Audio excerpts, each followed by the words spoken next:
में महामहिम राष्ट्रपति जी ने राम मंदिर के निर्माण की बात की और मर्यादा पुरुषोत्तम प्रभु श्री राम हमारे राम लल्ला जो विराजमान हुए उसके लिए मैं समूचे देश का अभिनंदन करता हूं और उसी के बारे में कुछ पंक्तियां कहकर मैं अपनी वाणी को विराम दूंगा।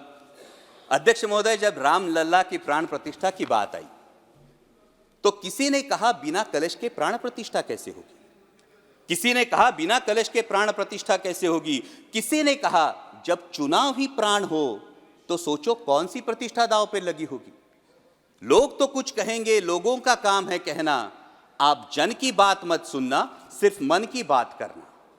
फिर भी खुश थे हम 500 साल का सपना जो पूरा हो रहा था, हमारे अंदर का हिंदू भी पूरी तरह से जाग गया था। तो चल पड़े अयोध्या की ओर, राम लल्ला की दर्शन की आस लगाए। चल पड़े अयोध्या की ओर, राम लल्ला के दर्शन की आस लगाए। जो सामने नजारा देखा वो देखकर दंग रह गए। वो 3 मंजिलें, 400 खंबे, 32 सीढ़ियां, जय श्री राम का नारा लगाते हुए हम सीढ़ियां चढ़ने लगे। राम लल्ला से क्या गुहार लगाए ये सोचने लगे।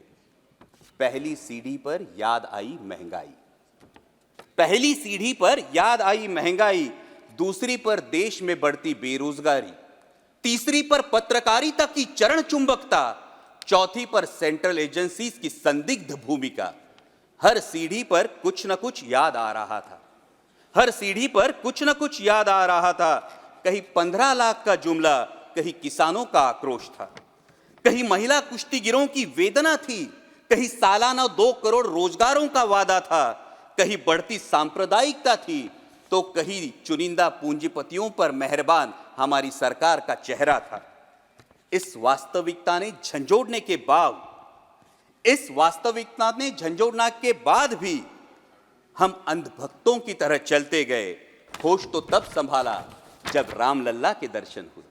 हमें नतमस्तक देख राम लल्ला मुस्कुराते हुए बोले, हमें नतमस्तक देख राम लल्ला मुस्कुराते हुए बोले, मैं कल भी था, आज भी हूं, कल भी रहूंगा। जितना इस मंदिर में हूं उतना ही तुम्हारे मन में रहूंगा। लेकिन याद रखना हमेशा मैंने त्रेता युग में रामराज जलाया था, तुम कलियुग में जीते हो जहां संविधान ने गणराज जलाया है। धर्म समाज का किनारा जरूर है, धर्म समाज का किनारा जरूर है, लेकिन देश एक बहती धारा है।